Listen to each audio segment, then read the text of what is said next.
going on. I'm not saying I'm the best, but I'm trying my best. Again, especially since my wife is from Zimbabwe. And we have suffered because she's from Zimbabwe. Really? Do you want to tell us some of the experiences? My family never really accepted my wife. How long have you been married? Gosh, should you say about 17 years or so? That's a while. Yes. And I just heard 2 days ago that one of my cousins in Diepkloof was buried 2 weeks ago, and no one phoned me. So it hasn't changed still? It hasn't changed, you see, because I'm married to kwerekwere. Do you understand, my brother? Yeah. This is one of the indicators that shows you that xenophobia is not, as what people say, that it is mainly by people who are not learned. This is Setlani Taunyane. Some of us, we are so much aware of his acting in the soapy Rhythm City.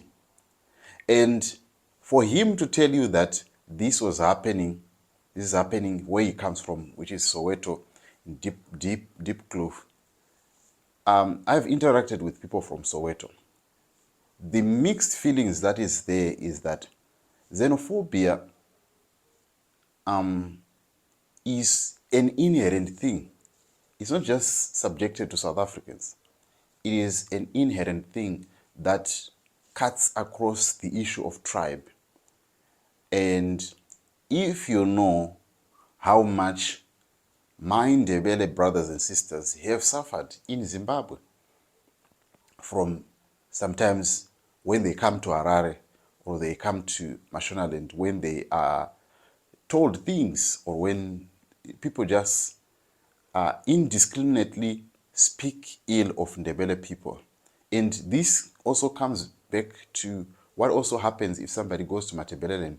They might suffer the same thing. So xenophobia, tribalism, these are some of the things that are ingrained in our society. And it takes more than just a rhetoric on TV or a rhetoric to say we condemn. It is something that is institutionalized at home, more like what racism does. Because when you say we're fighting racism, but at home, how are people communicating? Are they not communicating the issues that are to do with race?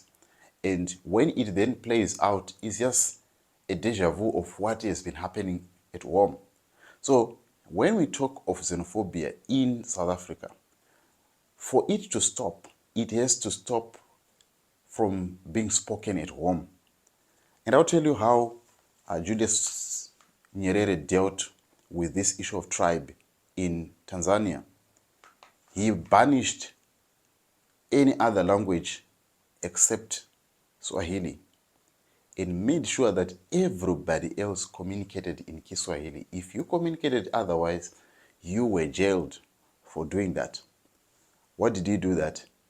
It cut off this issue of people belonging to this tribe or belonging to this tribe or dominating this tribe.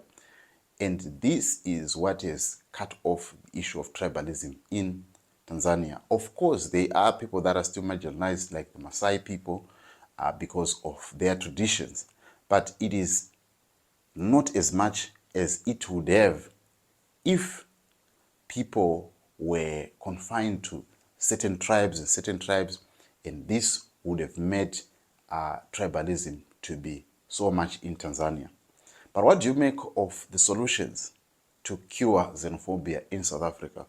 Personally, I think that it is more than just rhetoric, and it also dispels what Thabo Mbeki said in the report, where he said that we have people that are living side by side. There are people that are living side by side, but they hate each other, and that is a fact. And it is being proven by this video by Brakop.